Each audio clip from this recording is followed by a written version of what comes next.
নমস্কার, আমি সুপর্ণা। তো আজকে আমি আবার আরেকটা রেসিপি নিয়ে চলে এসেছি। তো আজকে আমি আপনাদেরকে বানিয়ে দেখাবো দই বড়া। একদম ভালোভাবে বানাবো, মানে ভালোভাবে মিন্স মানে যা যা লাগে সব দেব। একদম দোকানে যেভাবে আমরা খাই ঠিক সেইভাবে বানাবো। আর একবার আপনারা এই প্রসেসে বানিয়ে দেবেন, একদম দারুণ খেতে হবে। তো আমি দেখাচ্ছি এখন আপনাদেরকে দই বড়াটা কেমন হয়েছে। এরম যদি অসাধারণ দই বড়া আপনাদের খেতে ইচ্ছা করে তাহলে অবশ্যই পুরো ভিডিওটা দেখবেন। কিভাবে আমি বানিয়েছি স্টেপ বাই স্টেপ আমি আপনাদেরকে দেখাবো এখন। খুবই টেস্টি হয় খেতে, আর বাড়ির তৈরি জিনিস সবসময় তো জানেন আরও বেশি ভালো হয়। একটু খাটনি হবে কিন্তু অসাধারণ টেস্ট। তো এখন চলুন, এখন আমি আপনাদেরকে কিভাবে এই দই বড়াটা বানালাম সেই প্রসেসটা পুরোটা এখন দেখাবো। তো আপনারা ভিডিওটা স্কিপ করবেন না, প্লিজ ভিডিওটা দেখবেন। আর আমার এই দই বড়া রেসিপি যদি আপনাদের ভালো লাগে তাহলে অবশ্যই লাইক, কমেন্ট, সাবস্ক্রাইব করবেন। আর আমার চ্যানেলটাকে ফলো করবেন, আমার পেজটাকে ফলো করবেন, আমার খুব ভালো লাগবে। তো চলুন, এখন আর বেশি কথা বলবো না, এখন আমি আপনাদেরকে দই বড়াটা কীভাবে আমি বানাচ্ছি স্টেপ বাই স্টেপ দেখাচ্ছি। আমি বিউলির ডালের প্যাকেট নিয়ে নিয়েছি, এটাকে উড়াদ ডালও বলে। এটা দিয়ে দই বড়া বানাবো। তো আমি আগের দিন রাত্রিরে এই ডালটাকে এখন 4-5 বার ধোবো, আগে পরিষ্কার করে আগে ধুয়ে নেবো। আমি এটাকে 4-5 বার দেখুন ধুয়ে নিয়েছি। নিয়ে এবার এটাকে সারা রাত এখন এরমভাবে জলে ভিজিয়ে একটা ঢাকা দিয়ে রেখে দেবো। কাল সকালে এটাকে আমি বাটবো। বিউলির ডালগুলো একদম ফুলে গেছে, দেখুন ভালোভাবে আমি দেখাচ্ছি সামনে দিয়ে ক্যামেরা। এই যে একদম ফুলে গেছে। এখন এবার এগুলোকে আমি আগে একটুখানি জলটা ঝরিয়ে নিই, তারপরে এটাকে আমি বাটবো। ডালগুলোকে আমি আরেকবার ধুয়ে নিলাম। নিয়ে এবার এখন আমি আগেই যে মিক্সার গ্রাইন্ডার নিয়ে নিয়েছি, এটার মধ্যে এখন একদম মিহি করে পেস্ট করব না, হালকা দানা দানা, মানে দাঁড়া বলে না যেটাকে, হালকা একটু দানা দানা থাকবে সেভাবে আমি এটাকে পেস্ট করে নেব। একবার আমি আপনাদেরকে দেখিয়ে দিই বাটাটা, দেখুন একদম দানা দানা মতো আছে। আমি কিন্তু মিহি করে পেস্ট করিনি। এই যে এরকম একটা দানা দানা ভাব আপনারা রাখবেন, তাতে ভালো হবে। আর জলটা দেবেন না, তাহলে কি হবে, ব্যাটারটা একদম লিকুইড ফর্ম হয়ে যাবে। আপনারা একদম একদম সামান্য 2-3 চামচ জল দিয়ে দিয়ে পুরো ব্যাটারটা রেডি করে নিন। ভালো করে আমি বেটে নিয়েছি, দেখুন একদম দাঁড়া আছে, মানে দানা দানা আছে। এবার এখানে আমি কিছু জিনিস মিক্স করব, সেটা এখন আপনাদের আমি দেখিয়ে দিচ্ছি। আমি একটা আদার টুকরো নিয়ে নিয়েছি, আপনাদের কোয়ান্টিটিটা যেমনটা থাকবে তেমন নেবেন। এখানে আমি এরকম এই পুরো আদাটা এখন বেশিটাই এর মধ্যে গ্রেট করে দিয়ে দেবো, যতটা পরিমাণ লাগবে। তো আপনারাও আপনাদের পরিমাণটা বুঝে করবেন। আসলে ডালের মাপটা তো আমি ওরমভাবে বাটি মেপে তো নিই নি না, সেই জন্য দেখাতে পারলাম। তো আমি এরকম গ্রেটার নিয়ে নিয়েছি, নাহলে আপনারা ডালের সাথেও এটাকে বেটে নিতে পারেন। এই যে এইভাবে আমি এখন এটাকে গ্রেট করে দিচ্ছি, পুরোটাই দিয়ে দেবো কারণ এটা অনেকটাই আছে। এইভাবে গ্রেট করে দিচ্ছি এখন। এবার আমি আন্দাজ মতো কাঁচা লঙ্কা দিয়ে দিচ্ছি। আপনারা যদি এটাকে স্কিপ করতে চান তাহলে করতে পারেন। আমি একটু বেশি করে এখানে কাঁচা লঙ্কা দিয়ে দিলাম, যাতে বড়াটা যখন ভাজবো প্রত্যেকটা বাইটে যাতে একটু একটু করে কাঁচা লঙ্কা আসে, মানে ঝাল ঝাল লাগবে, সেই জন্য আমি এতটা দিলাম। আপনারা এটাকে স্কিপ করতে পারেন। নেক্সট আমি এখানে হিং দিয়ে দিচ্ছি অল্প করে, যতটা আছে সেই পরিমাণ মতো আমি একটু হিং দিয়ে দিলাম। পরিমাণ মতো অল্প করে আমি এখন এর মধ্যে নুন দিয়ে দিচ্ছি। নুনটা একটু বুঝে দেবেন, কারণ এরপরেও চাট মশলাতেও নুন থাকবে, দইতেও নুন থাকবে, তো নুনটা এখন একটু কম দিলেই ভালো হয়। এবার এটাকে আমি এখন হাত দিয়েই ভালোভাবে মিক্স করব, হাত দিয়ে করলে বেশি ভালো হবে। তো হাতটা আমার পরিষ্কারই আছে, এটাকে এখন আমি এইভাবে ভালোভাবে মিক্স করব,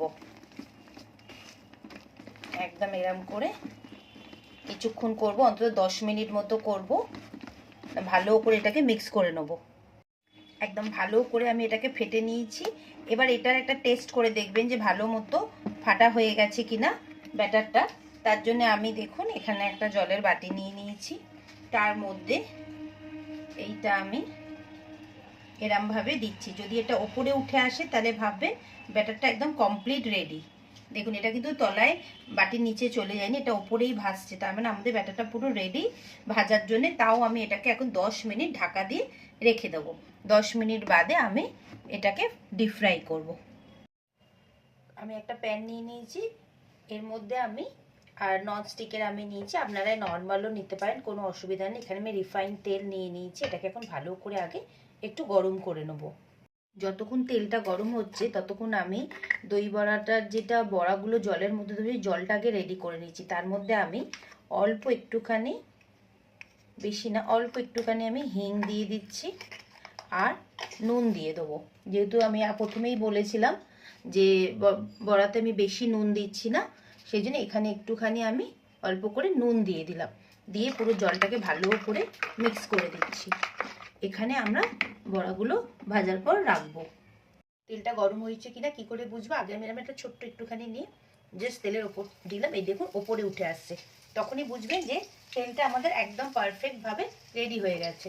আমি এখানে সাইড দিয়ে এটাকে তুলে নিয়ে সাইডে রেখে দিলাম। দিয়ে এবারে আমি বেশি বড় বড় করছি না, আপনারা চাইলে বড় বড় করতে পারেন, আমি জাস্ট ছোট ছোট দিচ্ছি। ছোট ছোট দেখতেও সুন্দর হয় আর টেস্টিও হয়, ভেতর থেকে একদম রেডি হয়ে যায়, নাহলে ভেতরটা কাঁচা থাকে বড় বড় দিলে। এইভাবে বেশি বড় বড় করব না, এইভাবে এখন যতগুলো ধরবে আমি ততগুলো দিয়ে দেবো। এখন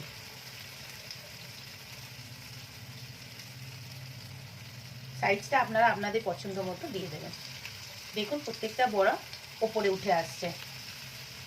আর এটাকে আস্তে আস্তে করে ভাজতে হবে, একদম ডিপ লাল হবে না, কিন্তু একটা হালকা হালকা কালার আসবে, তখন আমরা এটাকে বার করে নেব। এখনো অনেকটাই জায়গা আছে, তাই আমি এখন দিচ্ছি। ভালো করে বোঝা যাচ্ছে নিশ্চয়ই। এইবার দেখুন দেখুন একটা সাইড করে পুরো লাল হয়েও যাচ্ছে, তো আমি জাস্ট একটু করে আমি উল্টে দিচ্ছি। আমি একটু ক্যামেরাটা নয় সামনে আনছি, একবার জাস্ট উল্টে দিই এগুলোকে। এরমভাবে এগুলোকে আমি উল্টে দিই। এই বড়াগুলো এমনি পুরো এমনি এমনি খেতেও খুব ভালো লাগবে, ডাল বড়া যেমন পাওয়া যায় না সেরকমও টেস্ট লাগবে। এটাকে আপনারা অনেকভাবে কারি হিসাবেও আপনারা এটাকে ব্যবহার করতে পারেন।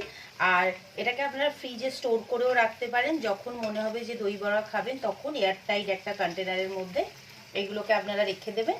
তাহলে কি হয়, যখন খাবার ইচ্ছা হবে তখন ইনস্ট্যান্ট বানিয়ে নিয়ে খেতে পারবে। এবার আমি ক্যামেরাটা একটু সামনে এনে আপনাদের দেখিয়ে দিচ্ছি, ভালো মতো বোঝা যাচ্ছে। দেখুন সুন্দর ফুলেছে আর খুবই সুন্দর হয়েছে। এটাকে এখন আস্তে আস্তে আমি কিছুক্ষণ ভালো করে এটাকে ফ্রাই করব। হালকা হালকা কালার আসবে, আর গ্যাসের ফ্লেমটা আমি এখন মাঝারি করেই রেখেছি। এইভাবেই এখন আমি বড়াগুলোকে ভেজে নিচ্ছি। দেখুন একদম লাল করে বড়াগুলো পুরো ভাজা হয়ে গেছে। এবার আমি এগুলোকে আস্তে আস্তে তুলে নেব, নিয়ে ওই জল যেটা রেডি করেছি তার মধ্যে ডাইরেক্ট একদম দিয়ে দেবো। কেমন সুন্দর দেখতে, আর দেখবেন এটা ক্রাঞ্চি ভাব এসে গেছে। আমি যখন তুলবো তখন আমি আপনাদেরকে দেখাবো। এইভাবেই ভাজবেন, বেশি মানে ডিপ কালার করার দরকার নেই, তাহলে কি হবে অতটা ভালো লাগবে না। এরমভাবে ভাজলে কি হবে, ভেতরটাও একদম সফট থাকবে। দেখুন সুন্দর লাগছে তো।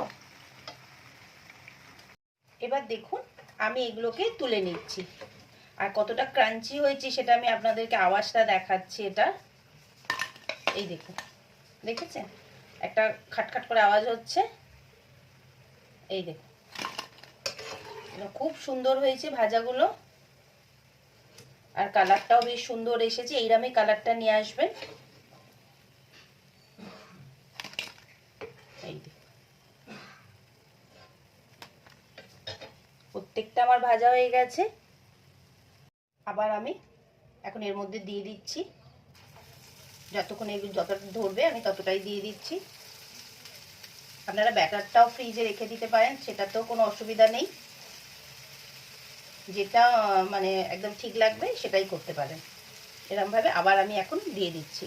এবার আমি এই জলটার মধ্যে সব মিশিয়ে রেখেছিলাম, সেটাকে ভালো করে আগে মিক্স করে নিচ্ছি। জলটাকে আরেকবার মিক্স করে নিই। এবার বড়াগুলো দেখুন আমি এর মধ্যে পুরো দিয়ে দিচ্ছি, সবগুলো এইভাবে আমি দিয়ে দিলাম। দিয়ে ওই চামচটা দিয়ে একটুখানি জাস্ট এরকম ডুবিয়ে দিলাম। এইভাবেই এখন কিছুক্ষণ থাকবে, যতক্ষণ না দই বড়াটা আমি রেডি করছি।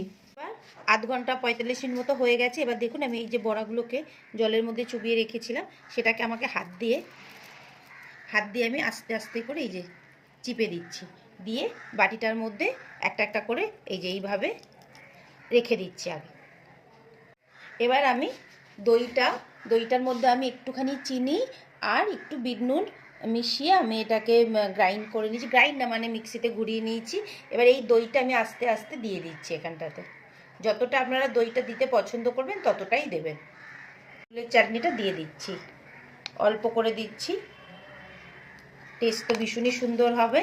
এই গ্রিন চাটনিটা আপনারা যদি তেঁতুলের আর চাটনিটা গ্রিন চাটনিটা দেখতে চান তাহলে আমাকে বলবেন, আমি আলাদা করে দেখিয়ে দেবো। এটার মধ্যে আমি অল্প একটুখানি ধনেপাতা, দই, নুন আর 2-4টে বাদাম দিয়েছি, একটু কাঁচা লঙ্কা দিয়েছি, দিয়ে এটা আমি পেস্টটা বানিয়েছি। তো সেটা আগে আমি দিয়ে দিচ্ছি। খেতে তো ভীষণই ভালো হয়েছে, আপনারা অবশ্যই এটা বাড়িতে একবার ট্রাই করবেন, করে আমাকে বলবেন রেসিপিটা কেমন লাগলো। আর বাচ্চারা খেলে ঝালটা দেবেন না। এবার আমি ওপর থেকে অল্প একটুখানি চাট মশলা ছড়িয়ে দিচ্ছি। ভাজা ওই জিরেটাকে একদম ভাজা করে নিয়েছি, সেই গুঁড়োটাও অল্প করে ওপর দিয়ে ছড়িয়ে দিলাম। এই যে মশলাগুলো দিচ্ছি এটাতে একদম দই বড়ার টেস্টটা দ্বিগুণ হয়ে যাবে। আমি অল্প করে একটু ধনেপাতা দিয়ে দিচ্ছি, আর কাঁচা লঙ্কাটাও আমরা দিচ্ছি, যেহেতু আগেই বলেছি আমরা একটু ঝাল খেতে পছন্দ করি, আপনারা এটাকে স্কিপ করতে পারেন। আর ওপর থেকে ঝুরি ভাজাটা ছড়িয়ে দিলাম। কেমন লাগছে ভিডিওটা অবশ্যই বলবেন। চাটের মধ্যে তো একটু বেদানা তো যায়, এটাতে দেখতে সুন্দর হয় আর টেস্টটাও খুব সুন্দর আসে।